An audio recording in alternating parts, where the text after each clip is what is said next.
And so Woody McClain goes on with more complaints. He started talking about an incident. Well, he's in an acting class, and they got to introduce everybody. And so now it was his turn to be introduced.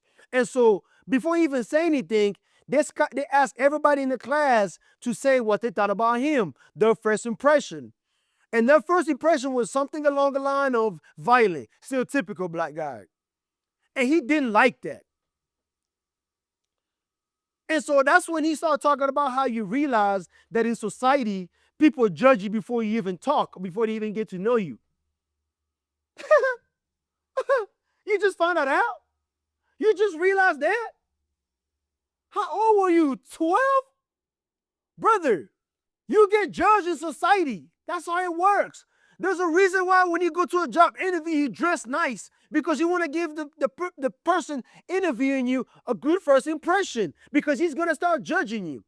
That's the reason why when you go on the first day, you dress nice. You put on your best cologne. You put on your best outfit, because you want to impress the person that you're going on a date with, because she's gonna have an opinion on you, and her first impression might determine how she sees you in the future, or whether she's gonna decide to go on a second date or not.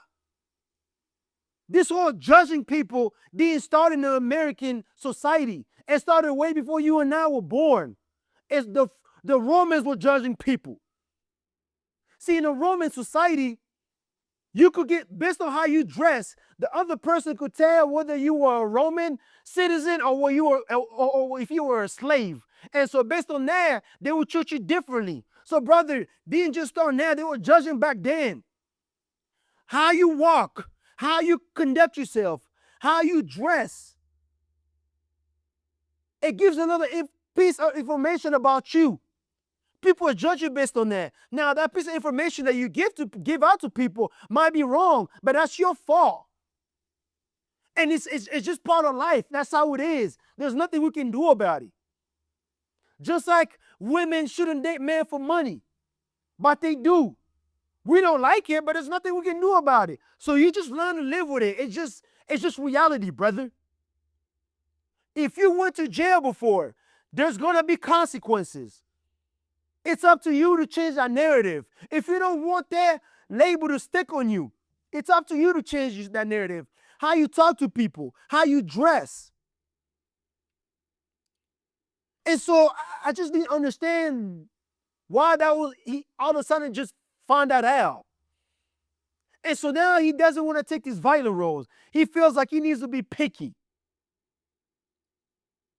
Brother, I want to tell you something. Maybe that's something you need to think about. Instead of thinking about being a victim, instead of thinking about, oh, they're giving me this role because I'm this and that. I want you to think about this in a different way. Have you ever thought that maybe because of your past, because of your violent past, you're able to do these roles really good, and that's what's giving you a job? That maybe without that past, you wouldn't be an actor, brother. Maybe you'll still be backing up Chris Brown, getting paid pennies. Have you ever thought about that? That maybe without the violent past, you wouldn't be an actor? I mean, it's not like you've done amazing work. You were in a movie for Bobby Brown. It was on BET.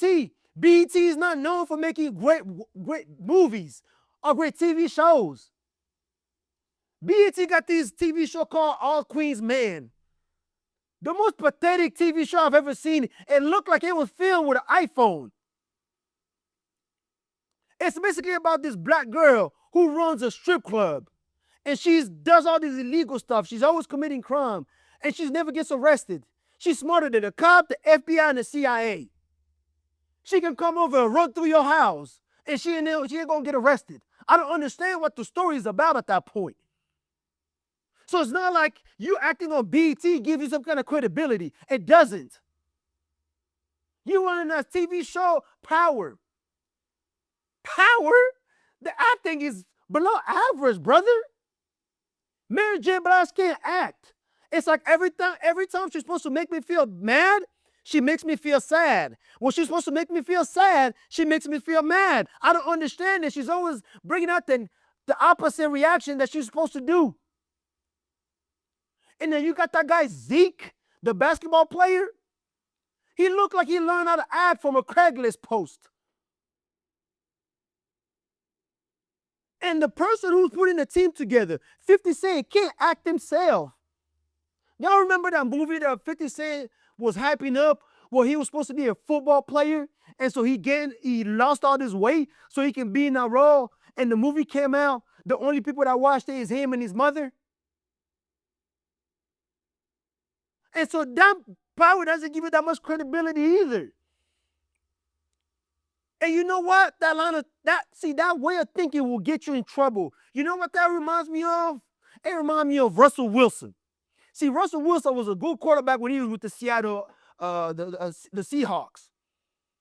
The Seahawks they're a great organization. Pete Carroll was the coach. And so when Pete Carroll drafted Russell Wilson, Pete Carroll understood what Russell Wilson was. He understood his strength and he understood his weaknesses. And so what Pete Carroll did is he's built an offense that would protect Russell Wilson, that will help him shine. And so what they would do is they'll run the ball a lot and they'll let him play action off of it. And it worked. And what the Seahawks also knew is that Russell Wilson, his athleticism had a lot to do with his success. His ability to escape and extend plays. It was one of the things that made him really good. And so when Russell Wilson started having a good career, he got ahead of himself. He didn't like the fact that they were running the ball too much. They were limiting his attempts. He thought he was Tom Brady when he wasn't. And so he wasn't happy in his workplace. So he thought, man, I'm better than this. Similar to what Woody McClain is trying to do. I deserve more. And so he started asking for too much. He's getting older. The Seahawks are seeing that his athleticism that made him really good is going away. And so they're like, oh, well, we don't think you're that good that much anymore, so we'll let you go. He goes to the Broncos.